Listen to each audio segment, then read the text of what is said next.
I think they all do a wonderful job putting the series on year in, year out. Nowhere else in the world is anybody handling a 25,000 person event as easily as they have, you know?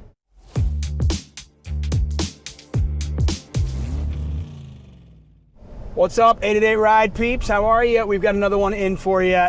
It is the one and only Matt Berkey. He's not a tournament player per se, but guy has over 4 million in lifetime earnings. He's a personality, I guess was a podcast host, and today he is our guest here on 888 Ride. I hope you guys enjoy it. What's up, my man? Same old shit, man, different day. Yeah, so I alluded to the fact you're not a tournament player. We all know you're a live cash game player. And, you know, I come from those streets and I certainly can appreciate it, but, you know, my lifetime tournament earnings are 150,000. Right. Okay? I'm a cash game player. Yeah. You're a cash game player and your lifetime tournament earnings are over 4 million. Well, there's an outlier there. I cashed for 1.1 in a single event. There's still another 3 million, dude. Yeah. Look, you grew up mostly in the LA scene, I assume? Yeah, of course. Okay, so you had a plethora of cash to choose from. Right. I started grinding on the East Coast and worked my way west. So, like, for the first 10 years of my career, you just chased EV. Played tournaments, you play cash, you play everything, you know what I mean? But the last 5 to 6 years, I would say, especially since I've gotten more privy to the high stakes scene, I think tournament players and tournaments in general have just matured in a way that you need to be studying, you need to be trying, you need a wide breadth of knowledge, and I have a very singular focus, I would say, being deep stack cash. Right. So yeah, I mean, the days of me making WSOP final tables and playing 50 events in the schedule, like, they're gone. Isn't it funny how back in the day, and I remember having Jesse Sylvia on my podcast way back when he made the final table, and there was a stigma like tournament donks. Yeah. Like, oh yeah, you're good at one thing, cool. Yeah. Cash game players have to be good at so many different things, and here you're saying like, no, if you want to be good at tournaments, you have to be good at an array of things, and cash game is kind of singular. Yeah, it's the opposite. I think that there's been a lot of debate about this, and I would say most people having the conversation are just totally missing the mark, in the sense that it's not one or the other. Like, both players in both realms are very specific to the skill sets, and, you know, I like to compare it to linear versus vertical. You know, like, as a cash game player, you have, I don't want to use the word singular, but it's like, it's a very deep, in-depth study of a pretty structured thing, you know? You're gonna play pre-flop at certain depths, you're gonna play flop turns and rivers at different SPRs, whatever. But you have to get good at all the things that come with playing, you know, river spots where the SPR is. SPR, by the way, is stack to pot ratio, everybody. Yeah, sorry. No, it's good, it's good.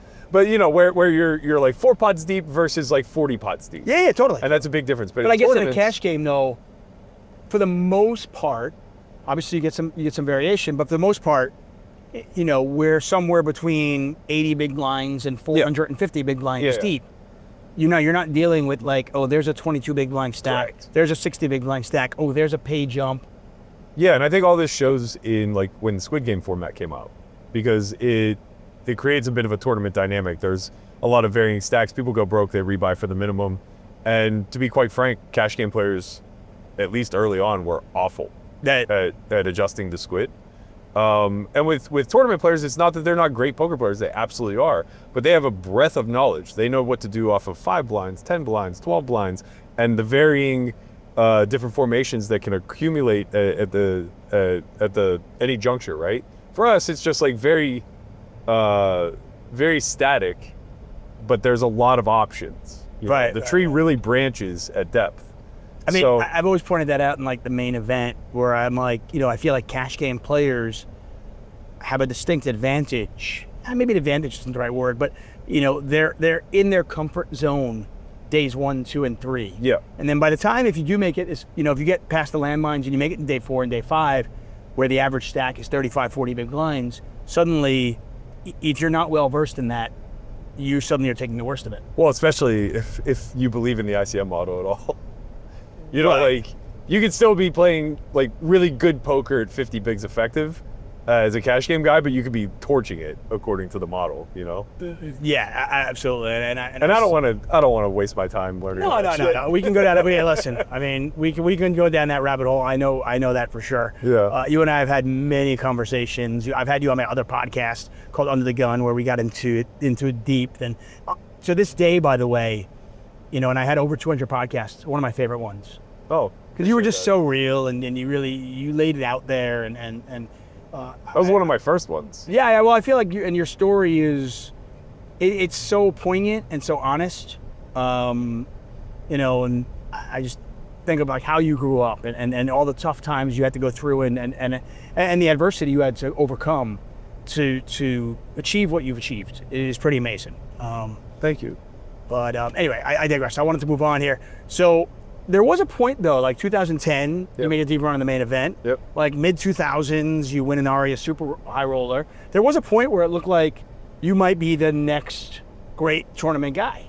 Well, I think that might just be a little overstated. Okay, maybe a little. Maybe like there was a short-term variance, but I'm saying there was a point there where it looked like you were at least taking it seriously, and maybe this was the path you were going to take. I was never all in on tournaments, but obviously I was very fortunate, but I had a lot of early success, not even early, 10 years in, whatever. I had a lot of success, but I think it was just a byproduct of the time. Okay. Like, I also had a lot of very close misses. I think I have like 11 or 13 WSOP final tables. I've never finished better than third, you know? So it's like... a lot of variance there. Everything, you know, it's just, back then we were very ignorant to it, so you put a run together over the course of a couple of years, and it's like, of course you're the next hot name and you're gonna be the guy who does it. But I just always kind of went back to what I knew I was winning for sure at, which was cash. You know, tournaments were kind of supplementing that. It's like, oh, I ripped off another 500K score. I guess that means I get to take a bigger piece of myself now playing in this private game that Ivy's route. Right. Which seemed like it had way, way higher potential and a much larger ceiling available than chasing down these high rollers, which I feel so fortunate I didn't fall down that path, because those guys get all the glory and they deserve every fucking bit of it, because what they do is a hellacious task. I wouldn't wish it upon anybody. They are so studied and they work so fucking hard, and they do it all for like 10 to 12% ROI on 5 or 6 million a year. People have said this, by the way, and I feel like you've probably said this on one of your 719 podcasts. Sure. Where if you can be successful in that realm, then you can probably be far more successful in so many other realms. You could run a country, you could do whatever you want. Like, be a CEO of a company. Yeah, absolutely. They're leaving so much money on the table for the love of the game and the chase and thrill of the competition. And I don't blame them one bit. And I can't sing their praises enough, because I truly admire how hard they work and everything they do. But I also know that like their hourly is like 10% or 20% of mine, and they're maybe 10 or 20 times better than me at the game. Right. And that's just like a crazy path. And you've got to factor in like not only how many hours they're going, but how much their travel. Exactly. Where they're staying in hotels. Yep. You know, maybe pushing off having a family. Right. All these different things that they are possibly giving up. It's an interesting, you know, choice that, you know, some of them make for sure. I think they kind of accidentally fell into it because it was so soft in the early, you know what I mean? Again, chasing EV, right? These whales show up in 2015 and they want to play 100Ks, and you get to take some shots. I mean, think back to the first one drop, the $1 million one that Antonio won. That field was unbelievable. I remember talking to Doug Polk about this, because he was a cash game guy. Yeah. And he said, he goes, you know, me and like my crew, whatever, and he was like talking about it, and he's like, we were playing cash games because we're like, okay, this is where the money's at.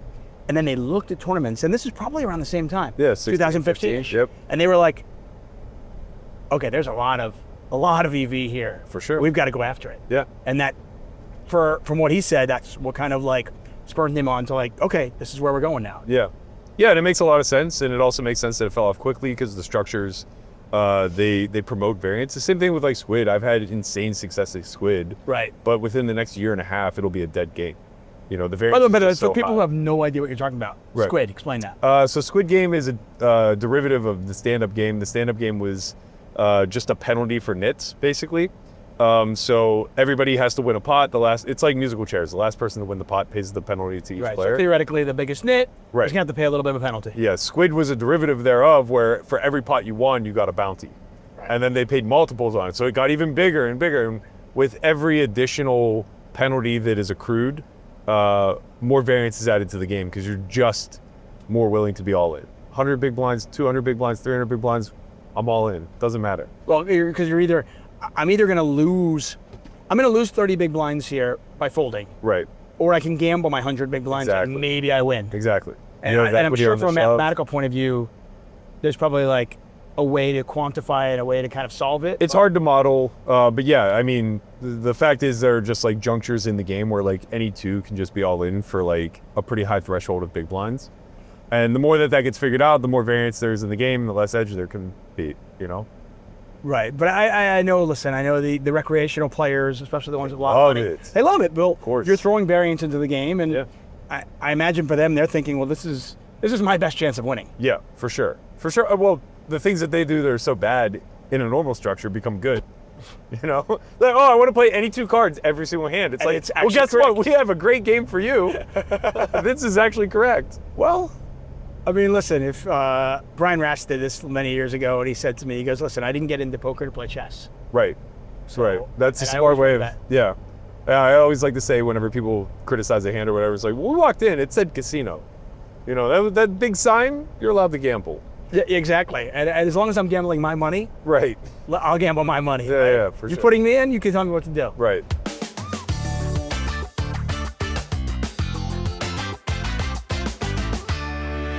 I want to talk about your shift to becoming more of a poker personality as opposed to just the cash game grinder, tournament player occasionally.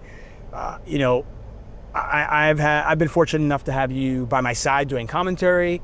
I've also done the break desk with you here at the World Series of Poker. Yep. Many years ago, you actually you inspired me to dress better. Maybe not today, but on many days I was like, well, if he's gonna come and dress like that, I gotta get a vest. Yeah. I gotta get a bow tie. You brought the fire. I was like, I got to. What was the inspiration for you to kind of get out from just playing and do other things? And, you know, for many of us, obviously, we love the podcast. You know, Only Friends was a great podcast. 719 episodes. You know, you recently, relatively recently, ended that run. Talk about, like, what was the inspiration to do all this? I think it was just like a chain of events, you know. I chased all the dreams, I would say, tournaments, cash, whatever, and I was lucky enough to get to the highest levels in all of them, playing the High Roller Bowl, the Super High Roller Bowl for tournaments, and then getting invited into the Ivy Room game that was 300, 600, 1200 for the better part of 8 or 9 years. So what came with that shift when I started playing that game was I no longer really had an urge to put in volume. I knew I was going to get 300 to 400 hours in that room a year. And it's like, do I really want to fill the rest of my time playing 10-20?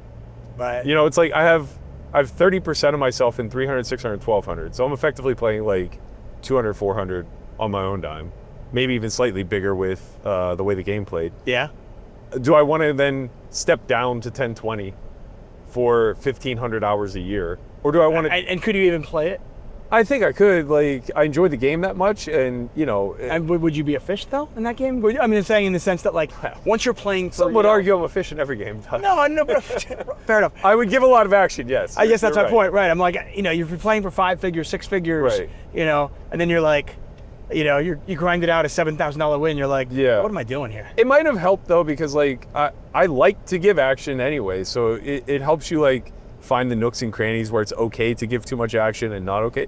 But the bigger point was that like I knew there had like if this is the peak of poker success, playing in the high stakes games, chasing these high stakes tournaments and whatnot, it doesn't make sense to then do what I would consider to be like horizontal moves, right? Okay. And at best, playing a bunch of hours at lower stakes is just a horizontal move to earn an hourly.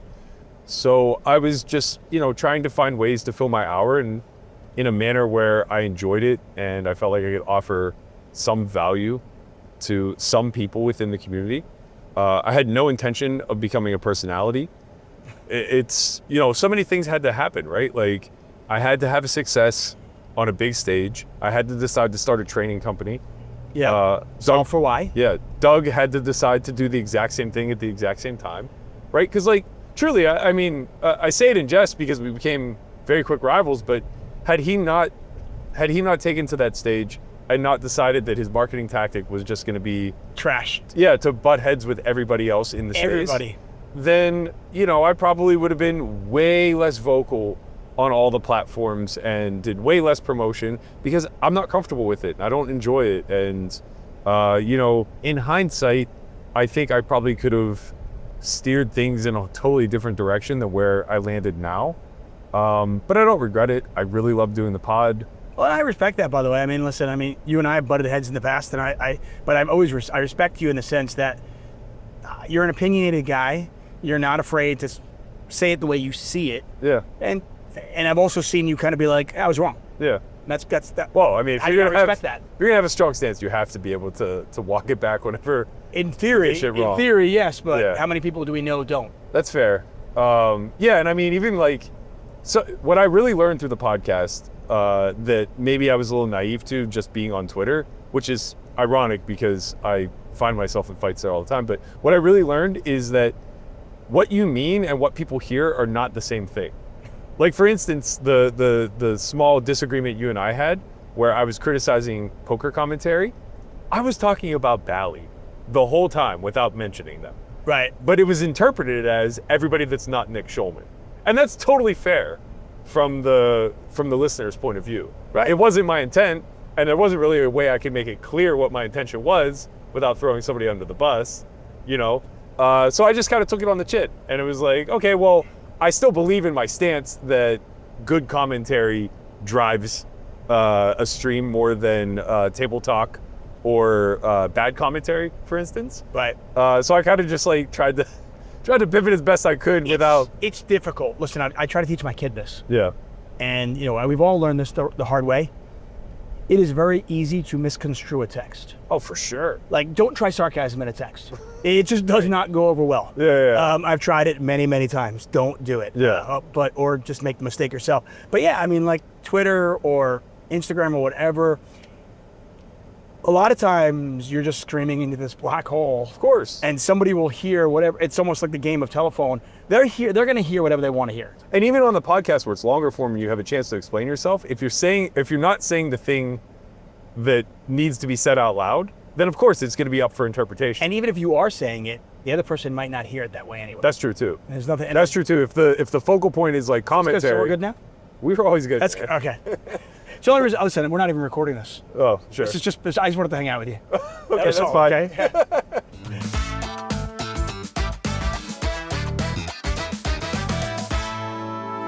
What's next for Matt Berkey? Retirement? I don't know. I mean, we might bring the pod back. I mean, you're not old enough to retire. I mean, even if you were, even if I'm not rich enough either. Okay, but even if you were rich enough, like, Yeah. what are you gonna do? You're 43? Yeah, I mean, I really enjoyed building a company. I enjoyed building the podcast from the ground up. Like finding something with a higher ceiling in maybe a more common space than poker, I think would be of interest. But short You did sometimes on Only Friends. You guys, it wasn't just poker. Yeah, Which I I thought enjoyed. that was key. Of course. Which you're never gonna please everybody. It's like playing the radio at the gym. Some people are gonna love it, some are gonna hate it. You're always gonna hear I criticism. love the guys who are like, just stick to poker. It's- You don't have to watch this. You'd be shocked because it's like we're not trying to pretend like we are experts on it. Oh, and it blows We're my literally mind. just Yinzer fans that are like screaming about Aaron Rodgers signing for the Steelers. Right. And it's like take it or leave it. But I think there's a good chance we might come back in some form. There's a lot of formats I wanted to play with. Really, it just comes down to whether or not there's a need for us in the industry. Like, I think it. Why don't you get a big car? Okay. Right. It's a big, but it's a big party bus. Yeah. Right. You're just jamming music. You got a jacuzzi in the back. Yeah, Right. sure. You got a driver. Sure. You could drive. I want to be in the party bus. Okay, Man. I want fine, to fair. be in the jacuzzi. But no, I think it's like a big loss that the World Series itself doesn't have an on-site pod. That the WPT Championship doesn't have an on-site pod. Right. Like a Pat McAfee. Yeah, style. it's like that could have been like imagine that we were set up at the World Series, and as yesterday's final table is about to begin for the 1500 shootout that no one gives a shit about otherwise, the kid who's vying for $1 million that no one else at the table can play for just stops by for a 10-minute chat to give us a little insight as to what's going through his head, because he's playing a totally different event than the other 8 guys. He literally was playing a completely different event. Right. Will Jaffe and I was doing the commentary for it. We're just like, You guys did a great job, by the way. thank you, I appreciate that. And I'm just like, this is such a weird event because it's like the pay jumps for everybody else is like they're like $25,000, $30,000. Incredible. And this guy's like playing a totally different tournament. This is what the World Series, and people are like, It oh, was so this is so fucked up by WPT. Like the World Series is taking the worst. It's like, if they would just lean in, this is one of the best things that could ever happen for them. When I was growing up, the World Series was about life-changing money on a grand stage in the most outlandish way you could imagine. And this was exactly that. Oh, and it honestly made a final table that would have been entirely forgettable. Completely. And that's not, it's a bracelet, it's awesome, listen. Sure. Like, There's 100 These a are year. things we all, right, but these are things, I don't care if it's 1,000. Yeah. We all still want it. Yeah, yeah, And I don't of want to course. hear like, oh, it's easy to get one. No. You're playing 3,000 people, it's not easy to win a tournament. But let's not forget, I mean, it's a $1,500 shootout. Right, we all want one, but the 20,000 people at home watching don't necessarily It's a care completely that much. forgettable Agreed. event Yeah. and now it was like, oh my, this is amazing. Yeah, it's like, unforgettable. The clips are going viral with WSOP name branding everywhere. I just don't see how this is a negative event for either them or WPT, and it's what makes what WPT did so genius. You know, their name is getting thrown around during the most busy time of the year for WSOP, and the only brand in town, effectively, and it looks like a collaborative effort. If you're on the outside looking in and you don't pay attention to anything, I wish these things were collaborative. of course. I mean, here we are in an 8-8 course. ride. Yeah. We're in an 8-8 ride, right? It's like, oh, we're all competing with each other. And I'm like, it's poker. Right. We all love the same game. We all love the same game. And listen, like rising tide, like, Yeah. like You think it's an accident the Wynn and the Venetian don't schedule 1600s on the same day? You know, they're not dumb. but think about it. If you have a seniors event on a Friday, I'll do a seniors event on Tuesday. Exactly. Wink, You have wink. Whole seniors week, you know? We're all happy. It's not. Old people, come to Vegas. Let's go. Yeah, it's really not hard to get these things right, and it's such a small, insulated community. But when you're on the precipice of being the monopoly, which World Series has always been, GG is currently in that position for online, I think it's probably pretty hard to look at your little brother and say, like, yeah, come on. Helping him is, it's funny, 'cause sports leagues do it. I mean, I always like to bring it with sports to you. Sports leagues have realized this a long time that it is not good if the New York Yankees and the Dallas Cowboys and the Los Angeles Lakers win every single year. Right. It's not good it's not good if the Milwaukee Brewers suck every year. Right. That's not good. It's the reason why the worst team gets the #1 draft pick. Yeah. We want to make them better. It is good to help your little brother up. Yeah. And for some reason, other industries haven't gotten that. I mean, we're just small enough and the money is short enough that I think people always think this thing's coming to an end.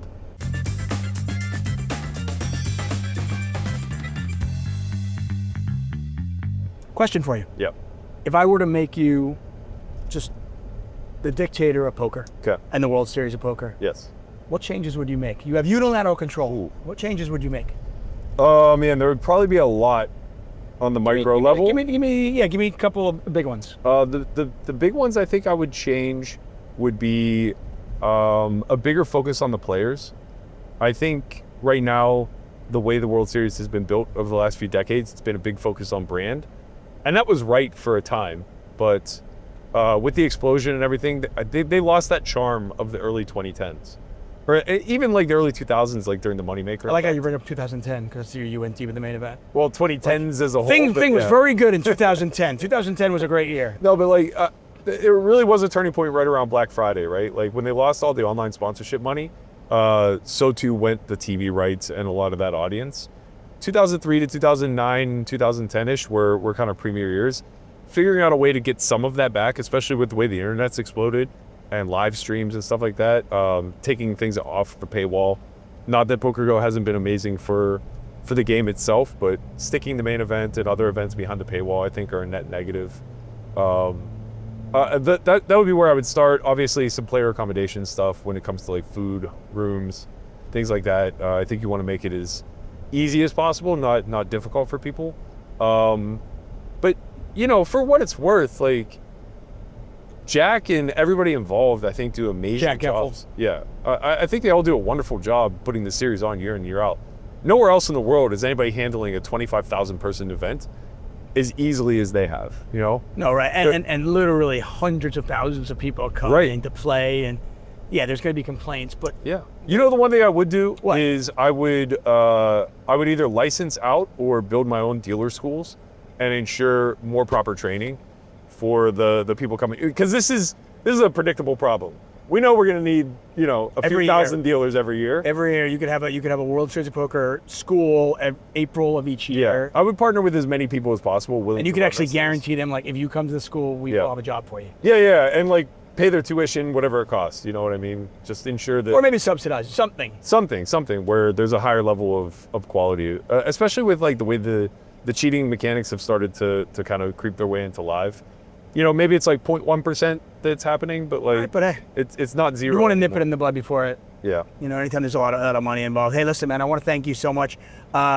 Quick advice to anybody out there. I know you're not a big tournament player, but somebody coming to Vegas for the first time to play the World Series of Poker. Yeah. Some words of advice for them. Don't be afraid to get your money in the middle. You know, busting is just a part of it. It's going to happen early. It's going to happen late. It doesn't really matter. Just, you know, play your hands accordingly.